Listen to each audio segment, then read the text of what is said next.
नामजद chief justice काजी फाइज ईसा का सानिया जड़ावाला पर बयान। गुमराहों के हुजूम ने गिरजाघरों को जलाया।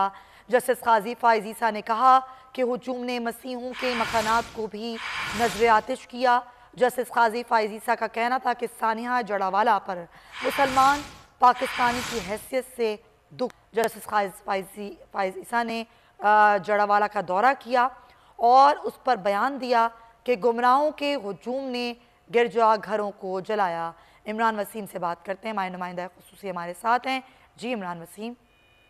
जी, नामजद चीफ जस्टिस काजी फाइज साहब की जानिब से एक स्टेटमेंट जारी किया गया है। आज उन्होंने जड़ावाला का दौरा किया है, क्रिश्चियन कॉलोनी का दौरा किया है, जिसमें ये कहा गया है कि गिरजा घरों पर हमला करने वालों ने कुरान शरीफ के अहकामात की खिलाफ वर्जी की है। गिरजा घरों में हमले नबी पाक सल्लल्लाहु अलैहि वसल्लम के वाज़ेह हदायत और खुलफाए राशिदीन के जो रोशन किरदार है उनकी भी खिलाफ वर्जी है।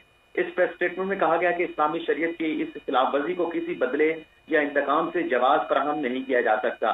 स्टेटमेंट में कहा गया है कि गुमराहों का ये इकदाम जो है बानी पाकिस्तान के अक़लीतों को दिए गए तहफ़्फ़ुज़ की जो जमानत है उसको भी खिलाफ वर्जी है। पाकिस्तान के आइन और कानून को भी ये इकदाम करके पामाल किया गया है। कौमी परचम में जो सफेद रंग है वो अक़लियतों के हकूक़ को की अक्कासी भी करता है, उसको तहफ़्फ़ुज़ भी फराहम करता है। और इसमें यह भी कहा गया है कि आईन पाकिस्तान में अक़लियतों को मुकम्मल मजहबी आज़ादी फराहम की गई है। आइन की पामाली संगीन गद्दारी में भी शुमार होती है। हर मुसलमान का यह फर्ज है कि दूसरे मजहब के मानने वालों की जानो माल दौलत की हिफाजत करे, उनकी इबादत गाहों की हिफाजत करे, मुसाफिरीन को पहुंचने वाले नुकसान की हर मुमकिन तलाफी की जाए। और यह भी कहा गया है कि किसी के मजहबी जज्बात को मजरूह करने की जो सजा है वो 10 साल कैद और जुर्माना है।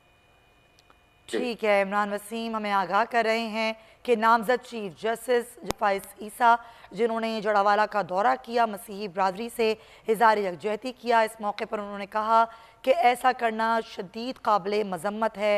वो लोग जो इस मौके पर जिनके घर जलाए गए, हमें बहुत ही इस बात का अफसोस है। और सानिया 9 मई जिन्ना हाउस हमला और जलाओ गिराव का केस 80 मुल्जिमान की जुडिशल रिमांड में